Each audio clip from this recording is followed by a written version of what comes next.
Hey everybody, how you guys doing? Welcome back to another video on the channel. I'm Alex, and yeah, here's the last video of the 2025 season. The next football-related video on the channel will be either a Bears video regarding a move they make in free agency, or the draft, the draft review. But as it stands for the 2025 season, I feel like I owe you guys a season in review. More so, to tell you what I got wrong and right from my predictions from before the season started and before the playoffs started. So, without further ado, let's show how wrong I was about 2025, because this season was kind of wild. A great regular season. Let's not kid ourselves. That regular season was so much fun to watch. So many twists and turns, great games, unpredictability, so many teams rising from the ashes to win their division. So many teams who we thought were going to be good this year were not. So many teams we thought were going to be bad this year were really good. So, yeah, let's start talking about it. So let's start things off on a positive note. Here are the things that I got right about the 2025 NFC. The Green Bay Packers. I know it doesn't have the tie on there, but I mean, seriously, when you predict a season at the start, do you predict someone to tie? You don't. And that tie was against the team that I had them winning anyways, so that would have brought them down to 9-7-1, which was their record in 2025. And to boot, I had them going as the 7 seed as well. I got that exactly right, though I don't think anyone could have predicted their season would be ended by a certain team to the South that they hate so deeply. Anyways, yeah, I thought the Packers were going to be above average. I thought that they were going to stumble a little bit, maybe lose a couple questionable games there. That loss to Arizona looks pretty bad, nowadays. But we'll get to the Cardinals in a minute here. That I'm not necessarily proud of what I did with the Cardinals, but yeah, the Packers going 10-7. Did they get to 9-7-1 exactly the way that I showed? No, but I will say, they did sweep the Lions. They did not sweep the Vikings. And I did get their series against Chicago correct, with both teams winning their respective home games. Anyways, I got the Packers right. Kind of right in the middle of where I thought their ceiling and their floor was going to be. I wasn't exactly sure how things were going, but they hadn't shown me anything. And also, I made this pick before Micah Parsons was traded to Green Bay. I put out my NFC North prediction video. So these predictions were made without Micah Parsons. I probably would have gotten it wrong. I probably would have given him an extra win or two with Micah Parsons on the field. But yeah, 10-7. I got that right. I also got the Panthers right. I had them going 8-9. They finished exactly 8-9. I don't know if it was exactly it definitely wasn't exactly in the way that I thought it was going to be, because I had them losing to the Jets, yet beating the Seahawks. But that also is kind of how this season went for the Panthers. They were incredibly inconsistent. They got swept by the Saints. They beat the Rams. Really, really weird. And they beat the Packers. Really, really weird season for the Panthers. And then they got to the playoffs, faced the Rams again, and lost, unfortunately. But I will say, when I picked the Panthers to go 8-9, I was not expecting them to win their division. So there's that. But yeah, no, I felt like the Panthers were going to improve this season, and they did. They got to 8-9. I obviously didn't foresee a playoff appearance with that record, but yeah, I was able to nail the Panthers on the head there. And then I'm going to put these two together here. I had both the Niners and the Rams at 11-6. They both finished 12-5. So I'm kind of like, close enough. They were kind of right there. So I'll give myself a little bit of credit for this one. That was the ceiling for both of these teams. I really thought that both teams were pretty complete, and I thought they were going to be both competitors in the NFC, and they were. And the Rams were almost the NFC representative of the Super Bowl. These two teams I had finishing atop the NFC West. If I remember correctly, the Rams had the tiebreaker over the Niners when I kind of calculated it all. But yeah, that's where about the comments are going to end. And now we get to the places where I was wrong, which unsurprisingly happened more often then I got things right. We start with the Chicago Bears. And this one I am very happy I'm wrong with. And this is a pick that I'm wrong with in a good way because the team exceeded the expectations that I had. My ceiling for them was 11-6, and they hit that mark. And, you know, if you told me at the beginning of the season that the Chicago Bears would have finished 8-9 and third, maybe tied for last in the division, in a division that finished with 3 11-win teams in 2024, I would have been like, yeah, that kind of checks out. If you told me that the Bears were going to go 11-6 and win the NFC North with the rest of the division finishing with winning records, I would have called you insane. But that's exactly what happened in 2025, and they proved me wrong. And I'm very happy of that as a Bears fan. They proved me wrong, and to top it all off, they beat the Green Bay Packers in the playoffs, ending their season and causing cheeseheads everywhere to throw the biggest crybaby fit I've ever seen in my life. It's been so wonderful to see the team that the Packers have been bullying for 30 years finally stand up, and Packer fans don't know how to act. They choked away 2 games against the Chicago Bears this season. There is no hyperbole about it. They choked those games away. And the Bears played their best football late in those games and were able to steal them. This rivalry is so back, and I can't wait for 2026 because both these teams are going to be pretty good again in 2026. So, book it. Bears-Packers, probably going to be an early season. If it's not week 1, it's probably week 2 or week 3 next year. And honestly, there was so much stress with those 3 games, all being in December, January. I'm going to be fine with one or both of them being outside of December next season. Anyways, moving on from my own team, we're going to talk about the New Orleans Saints for just a second. I thought they were going to be the worst team in the league going into this season. The only reason they're in this section here is because I thought they were going to be the worst team in the league, and they were far from it. There were plenty of teams that were worse than them. And Tyler Shuck came in that game against the LA Rams, got his first start. And then the following week got his first win at Carolina. And he played a pretty strong final third of the season for the New Orleans Saints with wins over Carolina twice, beating Tampa Bay on the road. You know, I think that Tyler Shuck had a strong end to his rookie campaign. I think that New Orleans should give him another shot. I don't think he's going to be a long-term answer for the Saints, but he's definitely serviceable right now, especially as a young guy, especially if they're looking for someone else in an upcoming draft. But yeah, that's why the Saints are on here, because I thought they were going to be the worst team in the league, and they weren't. Yeah, this one I'm not too happy about. And this one I'm a little surprised about. I thought the Bucs were going to be taking advantage of a pretty weak NFC South, yet still go 4-2 in division. I thought they were going to win that division with ease. They were really the only team at the beginning of the season I thought could hang with some of the better teams in the NFC. And as you can see, I had them winning pretty much every big game on their schedule this season, and they lost most of these games. They did beat Seattle, and they did beat San Francisco. They started the season 5-1 with wins over Seattle and San Francisco. But they went to Detroit, lost that game. They lost to the New England Patriots. They lost to the Buffalo Bills. They lost to the LA Rams. And it was just a free fall after that.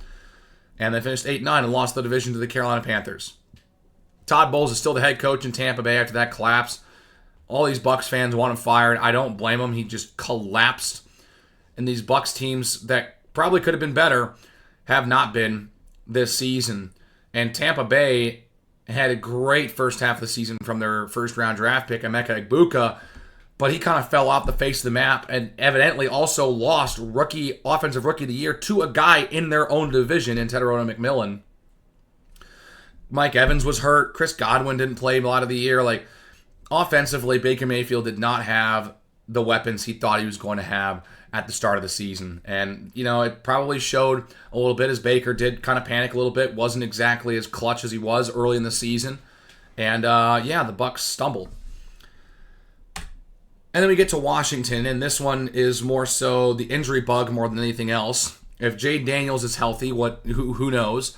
That defense was definitely on the older side of things, and it definitely showed Guys were trying to stay healthy. It was just not a great season for Washington. It got away from them, and the injury bug really crushed them after they lost to the Chicago Bears, ironically. After the Commanders pretty much jump-started their 2024 season with the Hail Mary win over the Chicago Bears.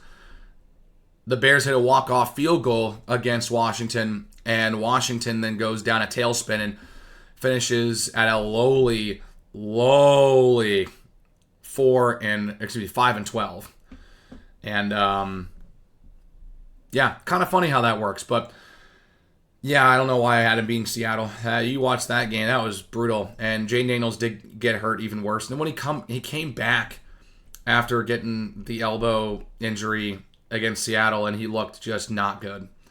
So when Jayden Daniels is healthy and playing at his peak form, he's a pretty good quarterback.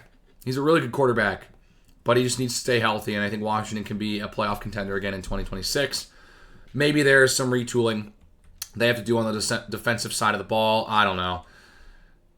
Washington just did not live up to the expectations that I had, and frankly, I thought I was being a little underselling them just a smidge. I saw some people saying that they were going to definitely easily win the NFC East, even after the Eagles won the Super Bowl, but you know, that's just life. Then we get to the two worst picks in the NFC side of things. We get the Arizona Cardinals, who I had going 8-9. I don't know how. They started the season 2-0 and won just one game for the rest of the season. Kyler Murray was just inconsistent. I thought that they had well, and that's probably because they had a relatively decent end to 2024. I thought they were going to be able to be at least competitive a little bit. As you saw, I have them sweeping the Seahawks. Terrible take, by the way. But you know, I thought that the Cardinals were going to be better than they ended up being this year, and yeah, really cold take, but not as cold as another take that I made in this division. Stare at it. I'm not proud of this. I had the eventual Super Bowl champions going 7-10 and last in the NFC West this season at season start in September. I am so embarrassed with this pick. This is so bad. Swept by the Cardinals. Swept. Losing to New Orleans at home, who I thought was going to be the worst team in the league this year. Losing to Indianapolis at home, a team I didn't think was going to be very good in 2025. Yeah, this is just a really cold take. Yeah, I deserve totally to eat it. You know, this one, you can flame me and clown me all you want. I deserve that. This is a terrible take. I will admit wholeheartedly I was so wrong about this team. I was not aware of just how good and how complete that defense was at the start of the season. And yeah, I wasn't even super confident in this pick when I made it back in August, late August, early September. And this team started 3-2. And all of a sudden, they only lost one more game for the rest of the season and won the Super Bowl. So, yeah, I deserve to get flamed for this one. This is a really, really terrible pick, and I will wear this one on my shoulder. Shame on me. All right, moving on to the AFC right section. It's a very limited section, so we'll blast right through it here because the AFC was incredibly unpredictable in 2025. I did get a couple things right, like the Miami Dolphins finishing 7-10. I didn't think they were going to be that good of a team this year, but I didn't think they were a tank bowl worthy team like some people were trying to predict they were going to be. Yeah, they finished around where I thought they were going to. I thought they were just going to stumble. I actually somehow got them beating the Bills at home right, which I think was really kind of impressive. Yeah, I don't know. It's just really weird because it looked like I was going to have them going on this late season winning streak. And that didn't really happen. They won a couple of games towards the end of the year. They did beat New Orleans and New York, and they did beat Tampa. But, I mean, it wasn't a good season for the Miami Dolphins. And, yeah, Tua, I don't know. They're going to have to keep him around because they're paying him so much money. You got to at least trot him out there, but he's not the answer. and it's pretty clear. I'm putting the Bills in here solely for the reason that I got close on their record. I had them winning the division, and I need a little bit to beef out this section. You're going to see why. I'm going 12-5, or they went 12-5, and I'm going 13-4, which is one of these losses against the New England Patriots. So, I don't know. I had them starting 7-0. I thought they were going to be a really, really good team. I thought they would take advantage of a weak AFC East, or what I thought was going to be a weak AFC East. And, yeah. So, got it close, and then they got eliminated in the divisional. So, they did win a playoff game still. But, you know, still close enough for me to warrant putting them here. And then, yeah, the other team I got exactly right, the LA Chargers. I had them going 11-6, and they went 11-6. I did not, though, predict them going 3-0 in division to start the season. Did not get that one right. But, yeah, I'm very happy with that, actually. There are a couple swaps that you can make now with knowing how the season ended up turning out. But this is exactly where I thought the Chargers were around 11 have had them there. It's exactly where they ended up finishing. And, yeah, I don't know. We'll see what the Chargers can do in the future. But, you know, until Justin Herbert shows up in the playoffs, they're good for probably 10 to 11 wins a season and a playoff loss in the first round. And then we get to a very extensive AFC wrong section. I'm going to try and blast through this as quickly as possible and not try and dwell on these because there are a lot. And we start with the Pittsburgh Steelers. I've been trying to call it for years that this is the year that Mike Tomlin goes under 500. This is the year that they don't get into the playoffs, or at least in the conversation. This is the year they get a higher draft pick and actually start trying to tank. Not try and tank, but try and actually rebuild. Nope. Aaron Rodgers comes back into fruition. I mean, look at it. I had the Steelers going on like a 7-game losing streak to end the season. Obviously, that didn't happen. That sucks.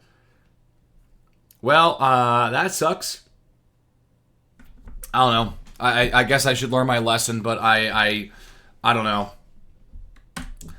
And then I had the Baltimore Ravens going 14-3 and being the best team in the NFL this season. Boy, how wrong was I? They had the injury bug for sure early in the season and lost their 5 of their first 6 games. Now, to be fair, that was a very, very, very tough stretch to start the season, and their one win was against Cleveland. But even after some of their defensive starters got healthy and then Lamar came back, it's like they still couldn't find ways to win a ton of football games. And then you get to their season finale against Pittsburgh. Lamar Jackson does what he needs to do. Defense can't support him. Lamar actually showed up in that game in the fourth quarter. 2 touchdown passes to Zay Flowers and set them up for the game-winning field goal with a nice throw to Isaiah Likely. Lamar Jackson was not at fault for that loss against the Pittsburgh Steelers to end the season, at least in my opinion. But both the Steelers and Ravens fired their longtime head coaches that felt like maybe were kind of holding them back. So we'll see what Jesse Minter. Todd Monken used to be in Baltimore. Now he's in Cleveland. Jesse Minter's now the new head guy in Baltimore. We'll see what he can do with Lamar Jackson and that offense next season. Cincinnati Bengals, I had going 9-8. And this is me still knowing that their defense was putrid. For some reason, I still thought, hey, they're probably going to go 9-8 because Joe Burrow, if he's healthy with Jamar Chase and T. Higgins, will still be a competitive team. Oh, my bad there. Yeah, really bad pick because Joe Burrow wasn't healthy, and then Jake Browning sucked, and then Joe Flacco wasn't great despite scoring plenty of points. Their defense was legendarily horrible for a few weeks in a row. And, yeah, they finished 6-11. Not good for Cincy. And then I had Jacksonville going 7-10. I thought that Liam Cohen was going to be a good coach, but I felt like they needed a little bit more offensively. But I would not have seen and predicted that after losing Travis Hunter like a third into the season, that the team would just get better and better, and making a trade deadline trade for Jacoby Myers would be exactly the piece they needed to get over the hump. They finished 13-4 and won the AFC South. They were a really, really good football team this year. They should have won a playoff game. Really unfortunate that they didn't. I think they'll be back. going forward, and I expect Jacksonville to kind of take they might not finish 13-4 next year, but they might be a better football team next year just for the sole fact that they've got a little bit of a tougher schedule. And, so I think that Jacksonville set up for a pretty good stint, because then they'll get Travis Hunter back, who I did hear he's probably going to be playing more corner than receiver next season, which I think is going to be really interesting. But good for Jacksonville. Proved me wrong. They nearly doubled the win total that I had for them at the start of the year. Then we get to New England. I thought that they were a pretty easy pick to go at least 8-9. They had a really, really easy schedule. Looking back on it, it's one of the easiest schedules in the last 25 years. And they took advantage of it. Drake May played great. And then he played in the Super Bowl. But yeah, no, I don't know. I didn't think that the Patriots were primed to make the leap from 4-13 to 14-3, and I don't think I'm the only one who is in that boat. I thought that hey, maybe they can win more games than they lose this year. Maybe they sneak into the playoffs if things go right. But I didn't think that this team was just sheerly talented enough to go better than 10-7. But Drake May making the most of the guys who are on that team. That defense stepped up big time. Mike Vrabel's a good head coach, man. But they were definitely exposed a little bit in the Super Bowl, and maybe that's a formula to beat Vrabel. And we'll see how they play in 2026. Denver Broncos, I'm only going to throw in here because they exceeded expectations that much. They went 14-3. I thought this team was going to be good this year, but I didn't think they were going to be that good. 12-2 in one-score games in the regular season, if I'm correct. They were winning in every way, in the one-score game at least. They were not winning a lot of games comfortably, and it provides for an exciting season because you're winning a lot, but there is a regression that will come. But I don't think that it will take them from 14-3 to 8-9. It probably might regress them to 10-11 wins in 2026. But good season for the Broncos, and frankly, if Bo Nix is healthy, I'm of the belief that they play in the Super Bowl against the Seattle Seahawks. But that's life. That's football. It's how it is. Broncos could not take advantage of a poor Drake May performance in the snow. And so, there you go. Then we get the Kansas City Chiefs. I thought that Kansas City was not as strong as some of the other teams in the AFC. But the AFC has proven to me nothing about beating Patrick Mahomes in the last 8 seasons. So I was like, until the AFC can prove me wrong, either by beating Patrick Mahomes in the playoffs, because no one in the AFC can do that except if your name is Joe Burrow one time. And then, how about not even getting to the playoffs? Going 6-11 and Patrick Mahomes getting injured in Week 15 against the Chargers. Getting swept by the Chargers, getting swept by the Broncos, and then losing a game to the Raiders to end the season. Yeah, I mean, that's a little surprising, man. Not expecting that at all. And then we'll wrap things up with the Las Vegas Raiders, who were worse. Then we wrap it up with the Las Vegas Raiders, who were worse than I thought they were going to be. I thought Geno Smith was going to be at least a little serviceable, but not very good. Turns out he was just awful. He regressed back to Jets form. Geno Smith's resurgence ended with a swift and quick death. Several games with 3 picks. He just did not look like the same guy. And it really hindered this Raiders team, who ended up having the first overall pick in the draft this season. I'm really excited to see what they do. I would fully expect they're going to pick Fernando Mendoza. And I think that the hiring of Clint Kubiak is going to be a exciting hire. I think that this record right here, 7-10, might not be a pretty bad outcome for the Raiders in 2026. But I maybe jumped the gun a little early with Geno Smith. All right, and to wrap things up, I'm going to go ahead and talk about the playoff predictions real quick. I am going to put the AFC playoff picture that I had before it started here for one reason and one reason only. I only got one game wrong. I did not get the AFC title game right. I did have Houston beating New England, which did not happen, but I got literally every other outcome correct, and I'm very, very happy about that, honestly. I wasn't super confident in picking Houston over New England. it really kind of depended on if CJ Stroud could limit turnovers and if the defense kind of stepped up. Defense did their job a little bit at times in that game against New England, forcing 4 fumbles from Drake May, but they only were able to recover 2 of them. But at the same time, CJ Stroud threw 4 interceptions. So that's why they lost.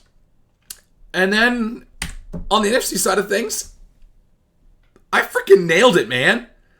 I got every game right up into the NFC Championship game. The entire NFC bracket, I nailed. I nailed it. I mean, this is just unreal. Every single winner in the first 2 rounds, I nailed. Now, here's the funny part.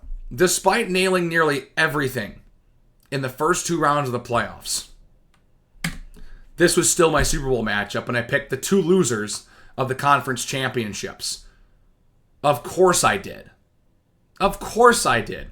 That's karma for getting everything right in the first 2 rounds and then missing in the conference title games, which really sucks. And for those who didn't watch my playoff predictions video, I had the Rams winning the Super Bowl and winning it all over the Broncos in Super Bowl 60.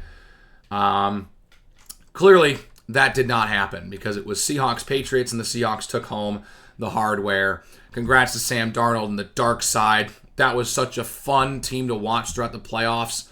And while people were saying the Super Bowl was bad and just terrible, I thought it was a pretty fine game. I've seen worse Super Bowls, but I've seen so many better Super Bowls. I thought it was just probably about a little bit of an average Super Bowl, but I was very, very, very, very pleased with Seattle's defensive performance. I really enjoyed watching the dark side play in that Super Bowl. They were just terrorizing Drake May all day long. Anyways, that's it. Thank you all for a great season. And I hope to make fewer boneheaded picks to start 2026.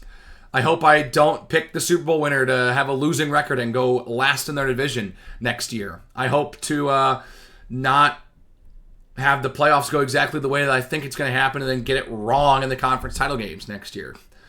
I don't know. Anyways, what were some of your predictions this season, and did you hit on them or did you miss on them? What are the most surprising misses or the surprising correct picks that I made this year? And yeah, I'm excited to get you guys some more NFL coverage here in 2026. Thank you so much for a great season. I'll see you around. Hawks videos will return after the Olympic break. And yeah, that's it. 2026, here we come. It's in full swing. Can't wait for September. So hit the like button if you liked it. Hit the subscribe button if you really did and want to see more from me. And without further ado, I will see you in the next one.